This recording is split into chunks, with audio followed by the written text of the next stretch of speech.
অ' মা কি কৰিছা? ৰাইজক কৈ দিয়াচোন ভালকে। মই যে এই হালধিবোৰ ৰ'দত দিছোঁ পাই আজি বইল কৰিছিলোঁ। বইল কৰি মেলি ৰ'দত দিছোঁ আৰু যোনবিলাক ডাঙৰ ডাঙৰ হৈছে যে এইয়া সেইবোৰ দুফাল কৰি দিছোঁ। তাৰপিছতে আৰু অলপ ৰুলোঁ আজি হালধি। আদা অকণমান ৰুইছোঁ, হালধি অকণমান ৰুইছোঁ। আৰু যোৱাবাৰ কৰা এক বৈয়াম আছেই। আনক দি মেলিও সিমানটো আছে, এতিয়া খায়ো আছোঁ ন সেইখিনি। আৰু বেছি ৰোৱা নাই এইবাৰ। বেছি হ'লেও বৰ কষ্ট এইখন আপডাল কৰিব। সেইকাৰণে অকল বছৰ যোৱাকৈ মই মানে অলপ বইল কৰিছোঁ আৰু। আৰু আমাৰ প্ৰত্যেক বছৰে নিজে কৰা হয়। আৰু আমি মানে হালধি প্ৰায় কিনি খোৱা নহয়, আমাৰ মনতে নাই হালধি কিনা। বাকী মছলা জাতীয় বস্তুবোৰ কিনো বাৰু, সেইবোৰনো কৰা নহয়।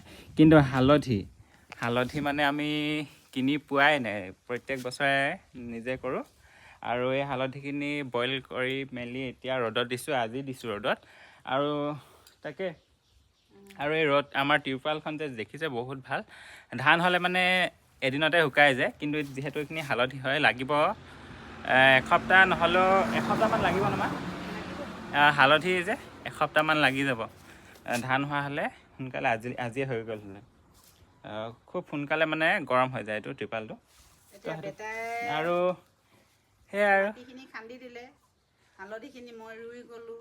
দুইটা সমানে ৰুই মেলি এতিয়া আজৰি হ'লোঁ আৰু। আজি অকল হালধি বইল কৰি ৰ'দত দিয়াই নহয়, আজি মানে মই মাটিখিনি খান্দি দিলোঁ আৰু মায়ে ৰুই গ'ল ধুনীয়াকৈ। দুটাই মিলিকৈ আজি হালধি আৰু কি ৰুইছিলোঁ যে আদা তাকে দিনতে মানে আমি মানে বন্ধ দিনত এনেই নাথাকোঁ, মানে প্ৰায় সৰু সুৰা কাম যি পাৰোঁ মানে কৰি থাকোঁ, মানে বিজি থাকোঁ আৰু। চোৱা ইমান ধুনীয়া। তাকে আৰু তাকে আৰু কি ক'ম, আৰু সকলোলৈকে হেপ্পী হোলী, বাই।